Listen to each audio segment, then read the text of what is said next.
Hay una montaña en el norte de Israel que aparece en la Biblia más de 130 veces. No el Sinaí, no el Carmelo, no el Tabor, no el Monte de los Olivos. Otra montaña, una que casi nunca aparece en los sermones dominicales, una que los turistas bíblicos raramente visitan con la misma reverencia con la que visitan Jerusalén o Galilea. Una montaña que se eleva casi 2.800 metros sobre el nivel del mar en el punto exacto donde convergen las fronteras modernas de Israel, Líbano y Siria, el Monte Hermón. Y hay algo debajo de esa montaña que la tradición bíblica, los textos apócrifos y la arqueología antigua describen de maneras que, cuando las conectas, producen una imagen que ningún libro de teología popular se ha atrevido a presentar completa. Porque el Monte Hermón no es solo una geografía prominente del paisaje del Levante, es el escenario del pacto más oscuro de la historia bíblica. El lugar donde 200 seres de naturaleza celestial sellaron un juramento con maldición mutua para no retroceder ante lo que estaban a punto de hacer. El lugar donde comenzó una contaminación que requirió el diluvio global para ser contenida. El lugar donde Jesús, miles de años después, eligió hacer la declaración más importante de su ministerio público. Y hay algo debajo de esa montaña, algo que el texto describe, algo que la arqueología ha encontrado, algo que las tradiciones antiguas de culturas separadas por miles de kilómetros recuerdan con vocabulario diferente, pero con la misma esencia perturbadora. ¿Qué hay debajo del Monte Hermón? Guarda esa pregunta, porque la respuesta requiere que primero entiendas qué ocurrió encima. Pero antes de subir a la cima, necesitas entender por qué este monte específico fue elegido. Porque en el mundo antiguo, las montañas no eran paisaje neutral. Las montañas eran cosmología. Eran el punto donde el cielo tocaba la tierra, donde lo sagrado y lo profano se aproximaban, donde los dioses descendían y los humanos ascendían. El hebreo tiene una expresión para esto: Har Kodesh, Monte Santo, el lugar de encuentro entre las dimensiones. Y a lo largo de toda la Biblia, los eventos más significativos ocurren en montañas. El Sinaí, el Moria, el Tabor, el Sión, el Gólgota. Las montañas son los umbrales de lo sobrenatural en el paisaje bíblico, y el Hermón es la más alta de todas en la región, 2.811 metros exactamente. En la cadena del Antilíbano, visible desde casi cualquier punto del norte de Israel en un día claro, cubierto de nieve la mayor parte del año. Una presencia imponente, dominante, que ha marcado el horizonte norte de la tierra prometida desde antes de que Israel existiera como nación. Había algo en esa montaña que atraía. No solo turistas, no solo pastores. Algo que hacía que las culturas que la rodeaban volvieran a ella una y otra vez con ofrendas, con templos, con ritos. Como si supieran, sin poder explicarlo completamente, que ese lugar era especial en un sentido que iba más allá de su altura o su visibilidad. No eran supersticiosos, tenían memoria. Y en ese monte, según el libro de Enoc, ocurrió algo que el texto de Génesis 6 menciona sin detallar: el descenso de los vigilantes. Enoc I, capítulo 6, versículo 6. Y descendieron a Ardis, que es la cima del Monte Hermón, y llamaron al Monte Hermón porque en él juraron y se ataron el uno al otro mediante maldiciones. Llamaron al Monte Hermón porque en él juraron. En hebreo, la palabra Hermón viene de la raíz erem, que el diccionario bíblico define como devoción total, cosa consagrada, anatema. Algo dedicado de manera irrevocable, para bien o para mal, pero irrevocable. El monte recibió su nombre del acto que ocurrió en él, el juramento irrevocable de los vigilantes. Y eso significa que cada vez que la Biblia menciona el Monte Hermón, cada vez que un israelita escuchaba ese nombre, la raíz lingüística de la palabra evocaba el concepto de consagración irrevocable, de dedicación total, de anatema. El monte del pacto oscuro estaba codificado en el lenguaje.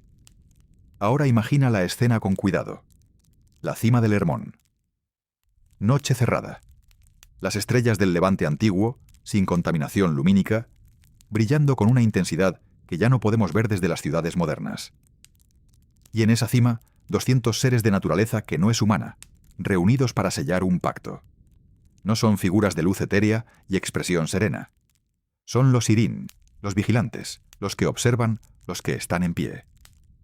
Seres de poder real, de conocimiento que ningún ser humano de esa época poseía, de capacidades que la humanidad prediluviana no podía ni imaginar. Y están sellando un juramento con maldición mutua. Cada uno comprometiéndose ante los demás a no retroceder.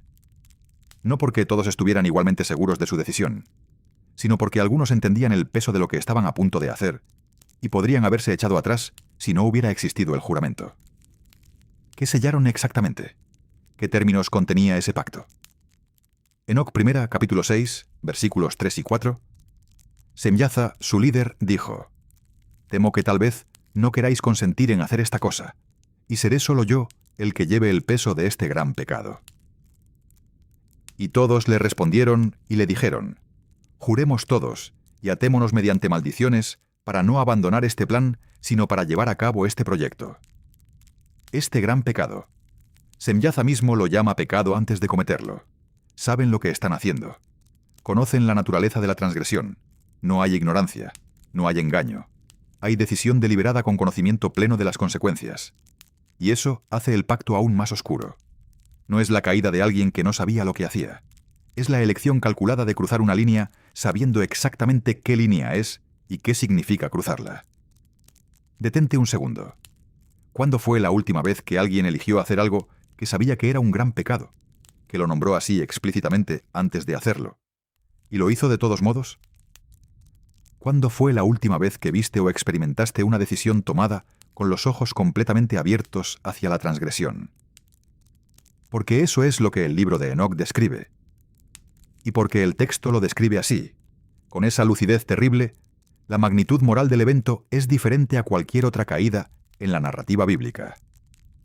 Adán y Eva fueron engañados. La serpiente manipuló. Había seducción. Había distorsión de la realidad. Los vigilantes en el Hermón no fueron engañados.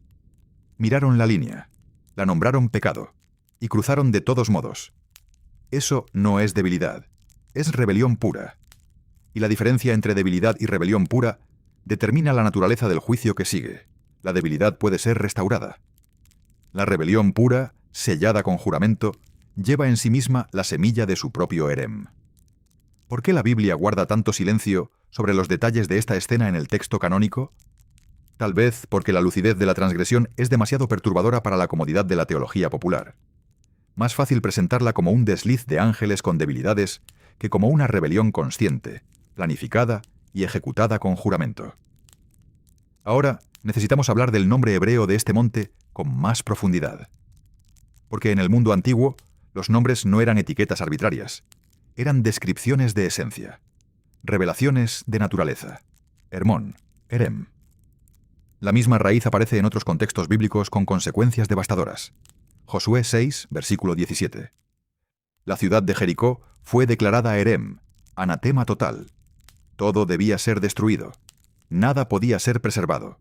Deuteronomio 7, versículos 1 al 2. Las naciones cananeas debían ser puestas bajo Erem. Consagración total a la destrucción. Y Levítico 27, versículo 28 y 29. Todo lo que sea dedicado bajo Erem, ya sea de hombres, animales o tierra, no podrá ser vendido ni rescatado. Todo Erem es cosa santísima para el Señor. Todo lo dedicado de los hombres no será rescatado. Ha de ser muerto. El Erem es irrevocable. No se puede negociar. No se puede comprar. No se puede deshacer. Una vez que algo es dedicado bajo Erem, el destino está sellado. Y el monte Hermón lleva ese nombre. El monte de lo irrevocable. El monte donde algo fue sellado que no podía ser deshecho. ¿Y si el nombre del monte es también una descripción del estado de los que hicieron el juramento?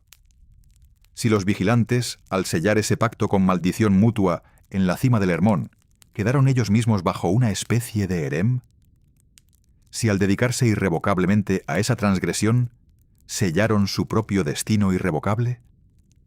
Judas, versículo 6. Y a los ángeles que no guardaron su dignidad, sino que abandonaron su propia morada, los ha guardado bajo oscuridad, en prisiones eternas para el juicio del gran día. Prisiones eternas. Juicio del gran día. Destino irrevocable. El érem del monte resultó en el érem de los que juraron en él. No fue castigo arbitrario. Fue consecuencia de la lógica misma del juramento. Juraron con maldición mutua. Y la maldición de cruzar esa línea fue que su destino quedó sellado de la misma manera irrevocable en que sellaron su compromiso. Guarda esa lógica, porque va a aparecer de nuevo más adelante en una forma que no esperarías. Y ahora, necesitamos mirar algo que la mayoría de los lectores pasa por alto completamente cuando estudia la geografía bíblica del norte de Israel. Algo que los textos ugaríticos descubiertos en el siglo XX han confirmado con una especificidad que los eruditos todavía están procesando. En el siglo XX, los arqueólogos descubrieron en Ras Shamra, en la costa siria, una colección de tablillas de arcilla de aproximadamente el siglo XIV a.C. Esas tablillas, escritas en ugarítico, un idioma semítico estrechamente relacionado con el hebreo, describían la mitología cananea con un nivel de detalle que antes no teníamos. Y en esa mitología aparece repetidamente algo que los eruditos llaman la montaña de los dioses del norte. El lugar donde el concilio divino se reunía, donde él, el dios principal del panteón cananeo, presidía sobre los demás dioses. Un lugar en las alturas del norte, un monte sagrado, un punto de contacto entre el cielo y la tierra. Los textos ugaríticos llaman a ese monte Tzapón. En hebreo, Tesafón. Norte. El monte del norte. Y los estudiosos han argumentado de manera convincente que el monte del norte en la tradición cananea es el monte Hermón, o los montes adyacentes. ¿Y por qué importa eso? Porque el Salmo 48, versículo 2, usa exactamente esa expresión para describir al monte Sión. Hermoso en su elevación. El gozo de toda la tierra es el monte Sión. A los lados del norte, la ciudad del gran rey. A los lados del norte. En hebreo, Yarketet Tzafón. Los lados del Tzafón. El monte Sión descrito con el mismo lenguaje que la tradición cananea usaba para el monte de los dioses del norte. No es una coincidencia poética. Es una declaración teológica. El Dios de Israel está diciendo que su monte, el Sión, es el verdadero monte de los dioses. Que la pretensión del Hermón o de cualquier otro monte de ser el punto de contacto entre el cielo y la tierra es falsa. Que hay un único monte legítimo donde el cielo toca la tierra. Y ese monte es el que él eligió. El conflicto entre el Hermón y el Sión es el conflicto entre el pacto oscuro y el pacto de luz. Entre el juramento de los vigilantes y el juramento de Dios con su pueblo. Entre lo que fue sellado en maldición en el norte y lo que fue sellado en promesa en el sur. Y Jesús al ir a la región del Hermón para declarar que sobre esa roca edificaría su iglesia, estaba declarando la victoria del Sión sobre el Tzafón. Del pacto de luz sobre el pacto oscuro. De lo que Dios estableció sobre lo que los vigilantes intentaron construir. Ahora tenemos que excavar debajo de la superficie, literalmente, porque hay algo en la base del monte Hermón que la arqueología ha documentado y que conecta directamente con la historia del pacto oscuro. Algo que los pueblos que vinieron después del diluvio construyeron en ese lugar, como si supieran lo que había ocurrido ahí, como si el lugar mismo los atrajera hacia una forma de culto que el texto bíblico nunca aprobó. En el siglo XIX, los exploradores del Fondo de Exploración de Palestina encontraron en las laderas del monte Hermón restos de templos y santuarios que datan de periodos que van desde el segundo milenio antes de Cristo hasta la época romana. Algunos de los santuarios más prominentes fueron encontrados a diferentes altitudes en el monte, como si la montaña entera fuera un sistema escalonado de lugares sagrados. El explorador Charles Warren, parte de esa expedición, documentó que el Hermón tenía la mayor concentración de templos y lugares de culto por kilómetro cuadrado de toda la región de Palestina. No era un monte con un templo, era un monte-templo. Un sistema completo de adoración estructurado a diferentes alturas, cada una con su función específica en el sistema de culto. ¿Por qué tanta densidad de lugares sagrados en un solo monte? Porque la memoria del lugar persistía, no en documentos escritos, en el instinto de los pueblos que habitaron esa región después del diluvio, en la atracción gravitacional que ese territorio ejercía sobre cualquier sistema religioso que se establecía cerca. En la cima del Hermón, aproximadamente a 2.800 metros de altura, los arqueólogos encontraron los restos de un templo romano tardío. Un templo construido en el punto más alto accesible de la montaña. Un templo en la cima, en el lugar exacto donde el libro de Enoc sitúa el juramento de los vigilantes. Y ese templo romano no fue el primero en ese lugar. Fue el más reciente de una serie de estructuras sagradas que ocuparon la cima a lo largo de siglos. La montaña fue considerada sagrada de manera continua desde antes del período bíblico hasta el período romano. ¿Coincidencia que los humanos de épocas posteriores siguieran considerando ese punto como lugar de culto? ¿Como si la memoria del encuentro original persistiera en la geografía sagrada de la región? No eran fábulas, eran recuerdos. Pero hay algo más profundo todavía, porque el Hermón no solo tiene su cima marcada con estructuras de culto, tiene una particularidad geológica que el mundo antiguo interpretaba de manera muy específica. En la base sur del monte Hermón, en la zona que hoy se conoce como Banías, hay una fuente de agua que brota de una cueva en la roca. Una cueva grande, oscura, de donde emerge un río. El río Jordán nace parcialmente de esas aguas subterráneas que brotan del pie mismo de la montaña más alta de la región. Imagina qué significaba eso para el mundo antiguo. Una montaña que toca el cielo y de cuya base brota agua del interior de la tierra. Un punto donde lo más alto y lo más bajo convergen. Donde el cielo y el submundo parecen tener el mismo eje. En la antigüedad, esa cueva y esa fuente fueron consideradas la entrada al submundo.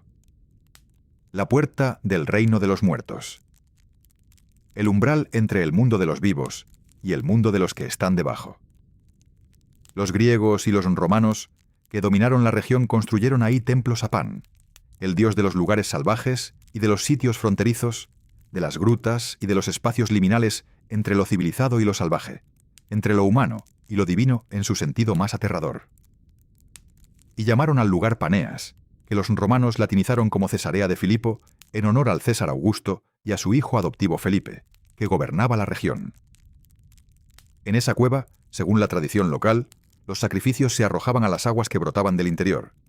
Si el sacrificio desaparecía en las aguas sin dejar rastro, los sacerdotes de Pan declaraban que el dios había aceptado la ofrenda.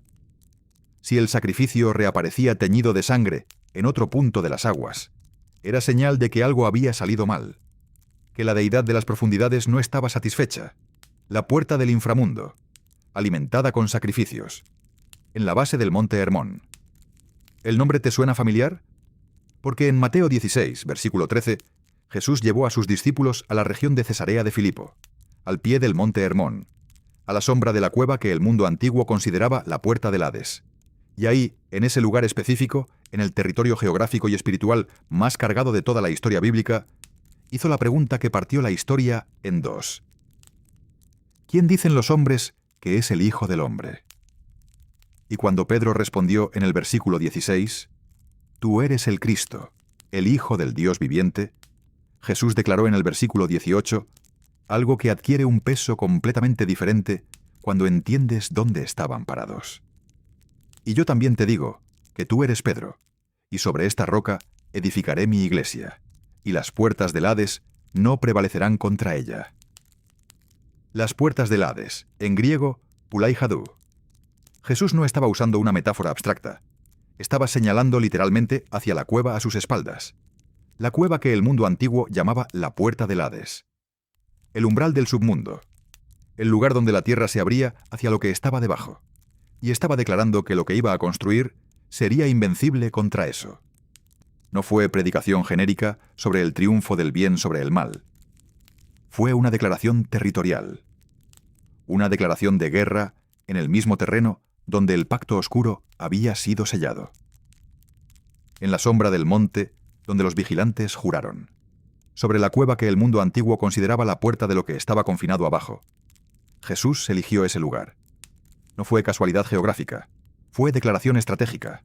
Fue plantarse en el territorio del enemigo y declarar victoria en su cara. No en Jerusalén. No en el templo. No en un lugar de santidad reconocida. En el lugar más oscuro del mapa espiritual del Levante, donde los griegos alimentaban a sus dioses con sacrificios arrojados a las aguas del submundo, donde la montaña del juramento oscuro dominaba el horizonte. Ahí eligió Jesús hacer su declaración más importante. ¿Por qué? Porque la victoria más poderosa no se declara en territorio propio. Se declara en el corazón del territorio del adversario. Y hay algo más que sucedió en la región del Hermón durante el ministerio de Jesús que casi nunca se conecta con este contexto. Mateo 17, versículo 1 al 2. 6 días después, Jesús tomó a Pedro, a Jacobo y a Juan su hermano, y los llevó aparte a un monte alto. Y se transfiguró delante de ellos, y resplandeció su rostro como el sol, y sus vestidos se volvieron blancos como la luz. Un monte alto. Un monte cercano a donde estaban después de Cesarea de Filipo. La tradición cristiana antigua, desde el siglo III, identificó el monte Tabor como el lugar de la transfiguración. Pero hay eruditos serios, entre ellos el teólogo Hermon Scholar Michael Heiser, que argumentan que la geografía del relato apunta más al Hermón que al Tabor. Porque el monte Tabor, que tiene solo 570 metros de altura, estaba en ese periodo de la historia romana coronado por una fortaleza militar. No era un lugar desierto y apartado. El Hermón, en cambio, era exactamente eso. Alto, aislado, separado.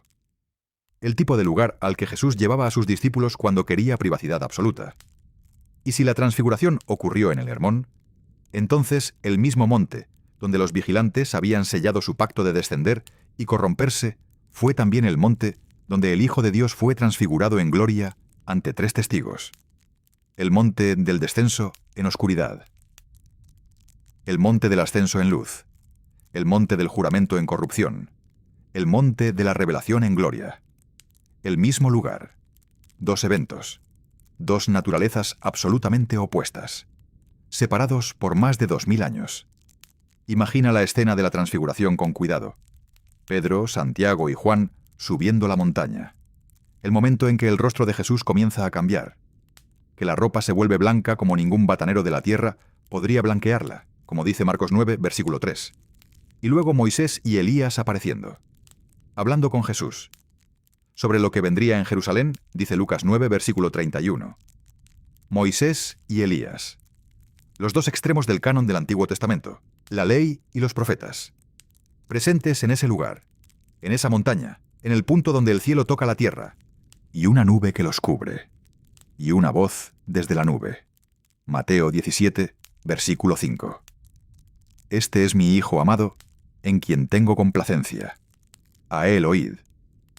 La misma voz que había sonado en el bautismo de Jesús. La misma declaración de identidad, pero esta vez con un mandato añadido. A él oíd.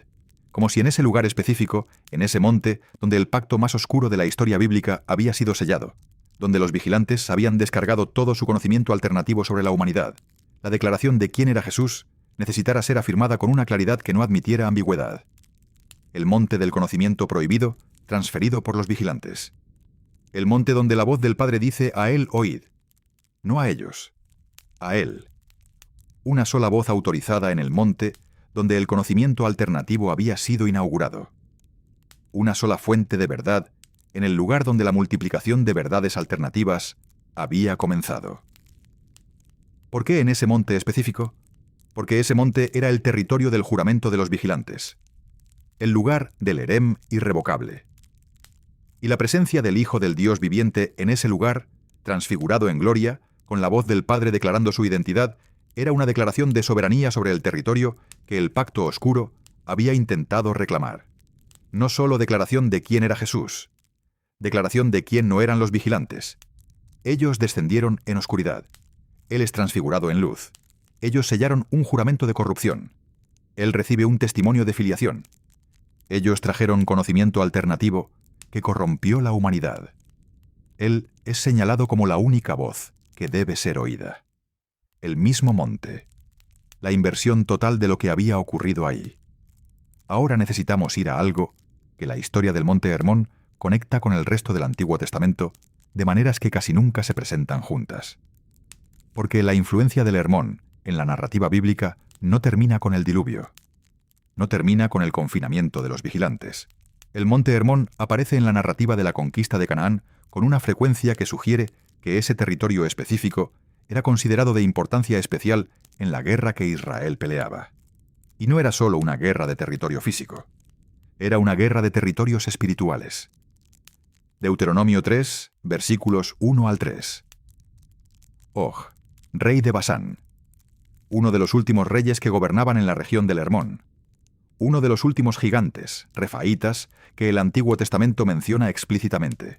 Y Moisés dice que fue destruido con toda su gente porque Dios lo entregó en manos de Israel. ¿Quién era Og de Basán? Deuteronomio 3, versículo 11. Porque solo Og, rey de Basán, había quedado del resto de los gigantes. Su cama era una cama de hierro. ¿No está en Rabá, de los hijos de Amón? La longitud de ella era de 9 codos, y su anchura de 4 codos, según el codo de un hombre. Una cama de hierro de 9 codos de largo y 4 de ancho. Aplicando el codo hebreo estándar de aproximadamente 45 centímetros, estamos hablando de una cama de aproximadamente 4 metros de largo y casi 2 metros de ancho.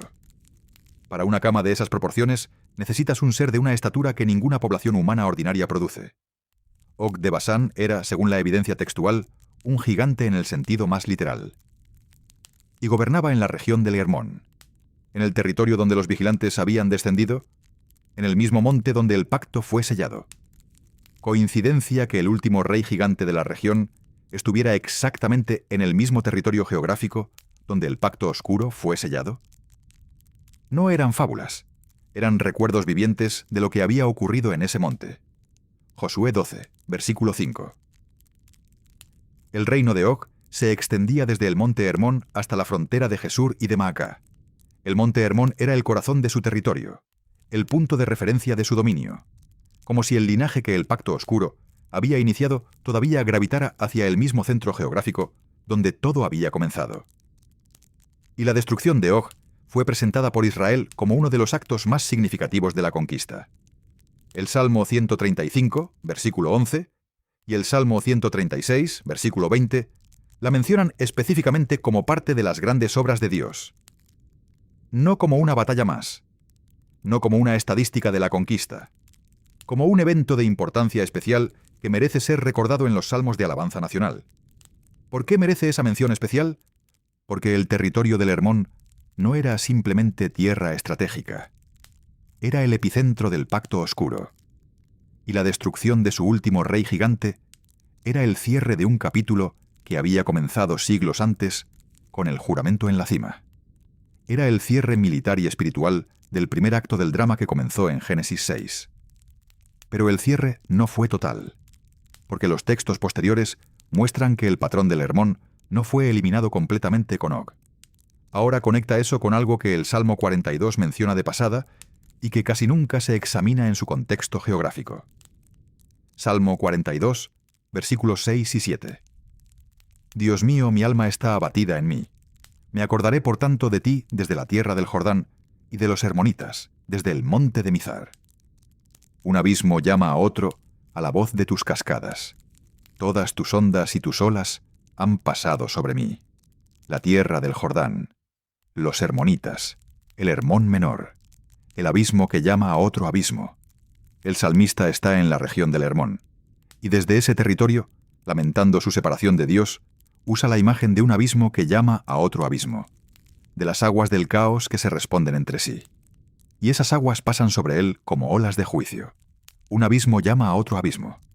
¿Qué significa que un abismo llame a otro? En la cosmología bíblica, el abismo es el Tehom, el caos primordial, las aguas debajo de la tierra. Y si un abismo llama a otro, hay resonancia entre profundidades. Hay comunicación entre lo que está debajo. Lo que está sellado en las profundidades debajo del Hermón responde a las aguas que caen de su cima.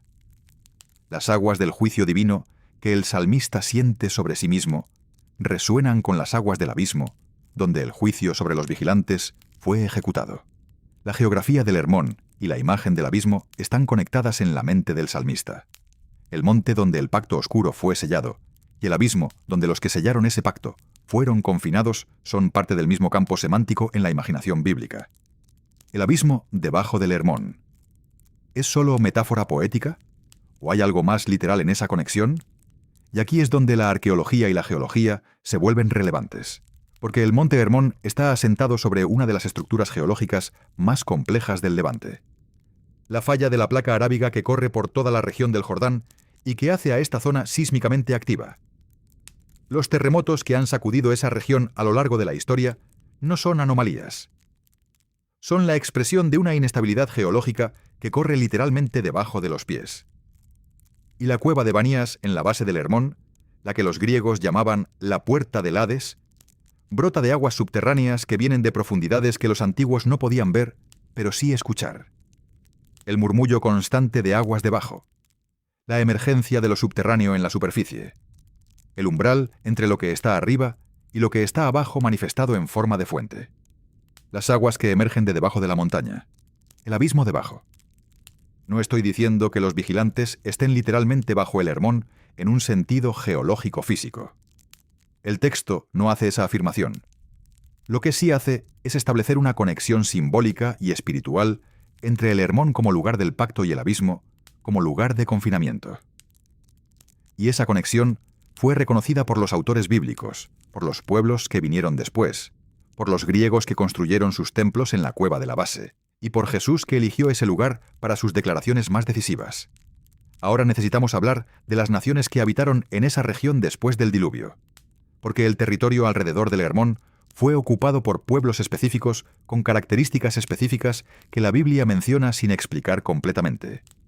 Los refaítas, los anaceos, los semitas, los zucitas, los zamzumitas. Génesis 14, versículo 5. Los menciona en la región que después sería Transjordania, al este del Jordán y al sur del Hermón.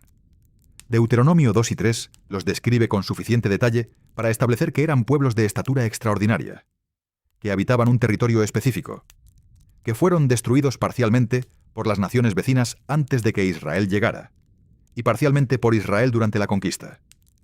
¿Por qué tantos grupos de personas de estatura extraordinaria concentrados en la región alrededor del Hermón? ¿Por qué específicamente en ese territorio y no en otro? La tradición bíblica y la extrabíblica apuntan en la misma dirección. Esos pueblos eran los portadores del linaje postdiluviano, de lo que los vigilantes habían iniciado. El patrón, que comenzó antes del diluvio, fue replicado, de alguna manera que el texto no explica completamente, después del diluvio. Y los portadores de ese linaje alternativo se concentraban en la misma región geográfica donde el pacto original había sido sellado. El Hermón como epicentro, como punto de atracción, como imán de lo que había comenzado ahí, no de manera mecánica, no por alguna fuerza geológica, sino porque hay una memoria en los lugares, una marca, un peso de lo que ocurrió que atrae hacia sí a quienes llevan en su naturaleza algo de lo que allí fue iniciado. Y ahora hay un texto en el Nuevo Testamento que conecta directamente con todo esto, y que casi nunca se presenta en este contexto. Efesios 6, versículo 12. Ya lo conoces. Porque no tenemos lucha contra sangre y carne, sino contra principados, contra potestades, contra los gobernadores de las tinieblas de este siglo, contra huestes espirituales de maldad en las regiones celestes. Las regiones celestes. En griego, epouranios, los lugares celestiales. La misma expresión que Pablo usa en Efesios 1, versículo 3, para hablar de dónde están las bendiciones espirituales en Cristo. El mismo espacio. Dos fuerzas. El reino de Dios y las huestes espirituales de maldad operando en la misma dimensión. Y esa guerra espiritual en las regiones celestes tiene un punto de origen histórico en la narrativa bíblica. El Monte Hermón. El lugar donde las fronteras entre las regiones celestes y la tierra fueron cruzadas por seres que no debían cruzarlas. El pacto sellado en el Hermón abrió una brecha, una frontera violada, un umbral transgredido, y las consecuencias de esa transgresión todavía resuenan en la estructura del conflicto espiritual que Pablo describe siglos después.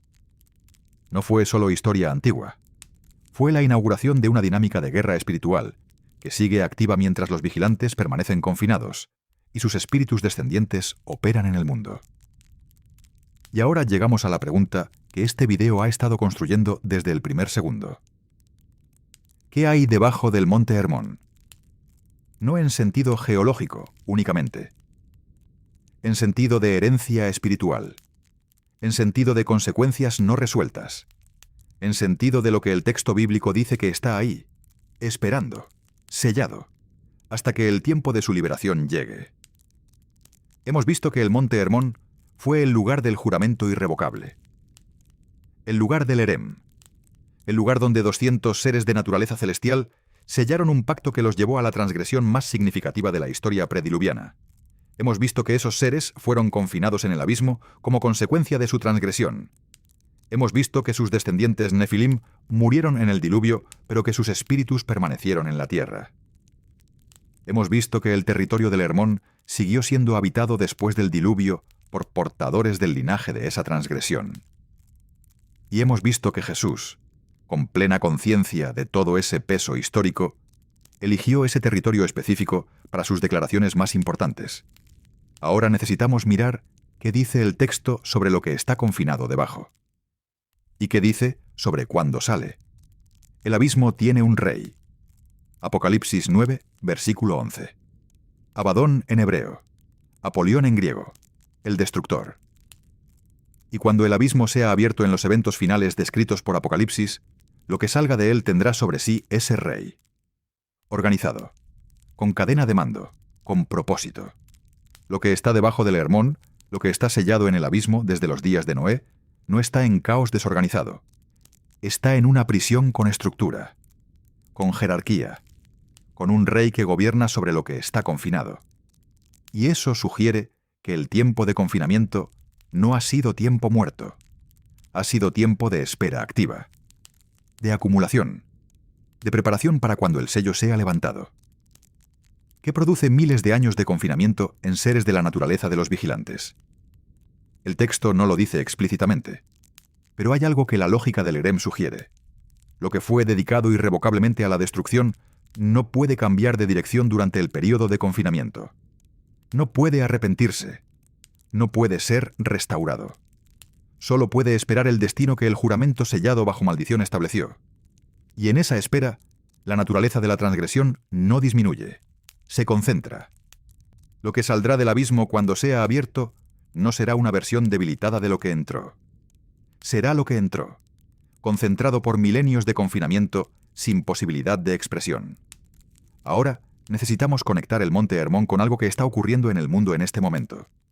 Porque Jesús dijo en Mateo 24, versículo 37, que los últimos días serían como los días de Noé.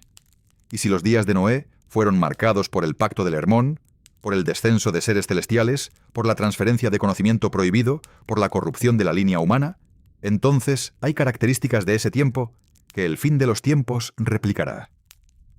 Mira a tu alrededor. El mundo moderno está experimentando algo sin precedentes en la historia documentada.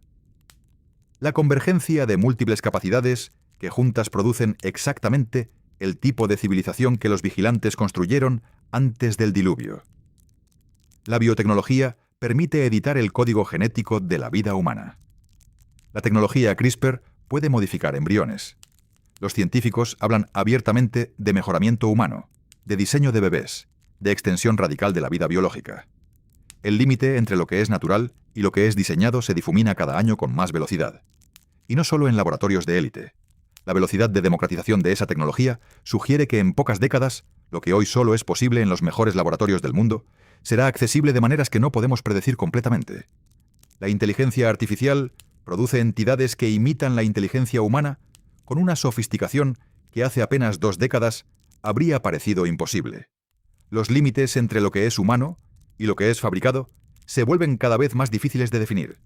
Y hay debates serios en los mejores centros de pensamiento del mundo sobre si la inteligencia artificial en cierto nivel de desarrollo constituye una nueva forma de ser, una nueva categoría, una naturaleza mixta entre lo humano que la creó y algo que trasciende lo humano. ¿No te resulta familiar? Naturaleza mixta. Seres que son producto de 2 esferas que no debían mezclarse, que tienen capacidades que superan lo ordinario, pero que carecen del anclaje de lo que los creó. Eso es exactamente lo que los Nefilim fueron para el mundo prediluviano. Naturaleza mixta. Capacidades extraordinarias. Sin el anclaje espiritual de ninguna de las 2 esferas de las que provenían. El conocimiento astronómico y de los ciclos cósmicos, que los vigilantes enseñaron como parte de su transferencia de conocimiento, está hoy en manos de todos. La astrología como práctica espiritual popular ha experimentado un resurgimiento masivo en el siglo XXI que supera cualquier periodo comparable en los últimos 5 siglos. Más personas en el mundo occidental contemporáneo se identifican con su signo zodiacal que con cualquier declaración doctrinal de su tradición religiosa oficial. Las prácticas de contacto con lo espiritual que los vigilantes enseñaron, los encantamientos, la magia, las prácticas de alteración de la percepción mediante sustancias, la comunicación con entidades, experimentan en el mundo occidental contemporáneo una popularidad que supera cualquier periodo comparable desde la Edad Media. Lo que antes era práctica marginal y perseguida es hoy cultura mainstream, con secciones dedicadas en las librerías más grandes del mundo y millones de seguidores en las plataformas más populares de Internet. Y en el centro de todo eso, una humanidad brillante, tecnológicamente más avanzada que nunca, espiritualmente más confusa que nunca, moralmente más fragmentada que nunca, con más capacidad de destruirse a sí misma que en cualquier período anterior de su historia. ¿No te resulta familiar? El conocimiento sin la fuente del conocimiento. El poder sin la autoridad que lo legitima. La capacidad sin la sabiduría que la orienta. Eso es lo que los vigilantes produjeron antes del diluvio. Y eso es lo que el mundo en que vivimos está produciendo a una escala que el mundo prediluviano probablemente nunca igualó. Pero hay algo más que conecta el presente con el Hermón de una manera que muy pocos articulan. En los últimos años, el gobierno de los Estados Unidos ha desclasificado documentos y celebrado audiencias públicas en el Congreso sobre lo que oficialmente llaman fenómenos aéreos no identificados. Pilotos militares con entrenamiento de élite, equipados con los sistemas de detección más avanzados del mundo, han reportado encuentros con objetos que se mueven de maneras que violan nuestra comprensión de la física, que aceleran sin propulsión visible, que cambian de dirección a velocidades que ninguna biología conocida podría soportar, que desaparecen de los radares sin explicación. ¿Extraterrestres? ¿Tecnología clasificada de potencias extranjeras? ¿Fenómenos naturales no comprendidos? No hago afirmaciones definitivas, pero noto algo. La explicación que estos eventos reciben en el mundo secular, inteligencia no humana de origen desconocido, es estructuralmente idéntica a la categoría bíblica de los Bene Ha-Elohim. Seres de otra naturaleza, de capacidades que superan lo humano, con acceso a dimensiones de movimiento que los humanos no poseen. El mundo secular está buscando un lenguaje para describir algo que el texto bíblico describe con un lenguaje de 3000 años de antigüedad. Y el contexto de lo que el texto bíblico dice sobre esos seres incluye el monte Hermón. Incluye el pacto oscuro. Incluye las consecuencias del cruce de fronteras entre esferas que no debían mezclarse. Ahora necesitamos hablar de lo que el Hermón representa como promesa de restauración, porque el monte Hermón en la Biblia no es solo el lugar del pacto oscuro. Aparece también en contextos de belleza, de promesa y de transformación que no deben ser ignorados. El Salmo 133, versículo 3. Como el rocío de Hermón, que desciende sobre los montes de Sión. Porque allí envía el Señor bendición y vida eterna. El rocío del Hermón como imagen de bendición. De la misma montaña donde el pacto oscuro fue sellado, cae rocío que la Escritura usa para describir la bendición de Dios sobre Sión. ¿Por qué el rocío del Hermón específicamente? El Hermón, por su altura y su masa, genera condensación masiva. El rocío que cae de sus laderas es real, abundante, vital para la vegetación de la región. En un clima mediterráneo, donde la lluvia estival es escasa, el rocío del Hermón era literalmente fuente de vida para los campos. La misma montaña donde el pacto de muerte fue sellado, produce rocío de vida. El mismo territorio, donde los vigilantes juraron su transgresión, produce la imagen bíblica de la bendición de Dios sobre su pueblo. El Cantar de los Cantares 4, versículo 8. Ven conmigo desde el Líbano, oh esposa mía. Ven conmigo desde el Líbano. Mira desde la cumbre de Amaná, desde la cumbre de Senir y de Hermón. Senir es el nombre que los amorreos daban al monte Hermón según Deuteronomio 3, versículo 9. El mismo monte con 2 nombres. Hermón en hebreo. Senir en amorrita. Y en el Cantar de los Cantares aparece como parte del paisaje del amor de Dios hacia su pueblo. ¿Por qué la misma montaña aparece tanto en contextos de oscuridad como en contextos de belleza y bendición? Porque el territorio del conflicto y el territorio de la redención no son siempre lugares distintos. A veces son el mismo lugar. La misma geografía donde ocurrió la mayor transgresión es también la geografía donde la mayor declaración de victoria fue hecha. La misma montaña que produce rocío de vida es la montaña donde el juramento de muerte fue sellado. El Hermón del pacto oscuro de los vigilantes. El Hermón de la declaración de Jesús sobre las puertas del Hades.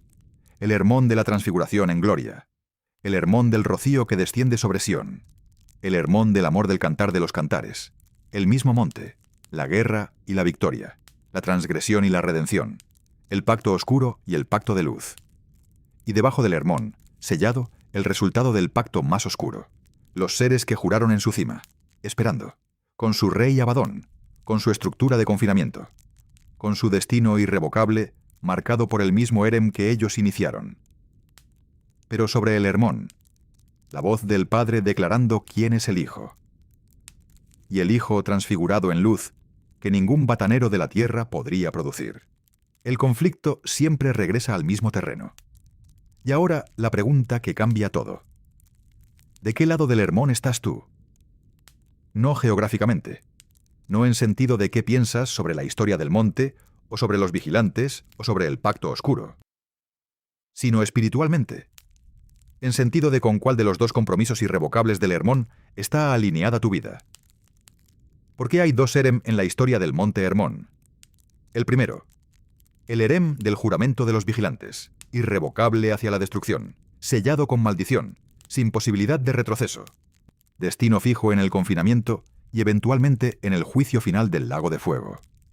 El segundo, el Erem de la declaración de Cristo en ese mismo territorio, irrevocable hacia la victoria. Las puertas del Hades no prevalecerán, no es condicional, no depende de circunstancias, ni de votaciones, ni de mayorías. Es declaración soberana que no puede ser deshecha. Dos Erem, dos irrevocables, dos destinos sellados. Y cada ser humano que vive en el tiempo entre la declaración de Cristo y la ejecución final de esa declaración está, de una manera u otra, dentro de uno de los dos. No por denominación, no por tradición familiar, no por convicción intelectual, por decisión viva, activa, cotidiana, de a qué voz le das autoridad sobre tu existencia. Los vigilantes hicieron su elección en la cima del Hermón. Sellaron su juramento. Y esa elección determinó todo lo que vino después para ellos. Noé hizo su elección en el mismo mundo que los vigilantes habitaban. No en la cima del Hermón, en la planicie de su vida ordinaria, en la decisión diaria de caminar con Dios cuando el mundo a su alrededor no lo hacía. Y esa elección determinó todo lo que vino después para él y para el mundo que vino de él.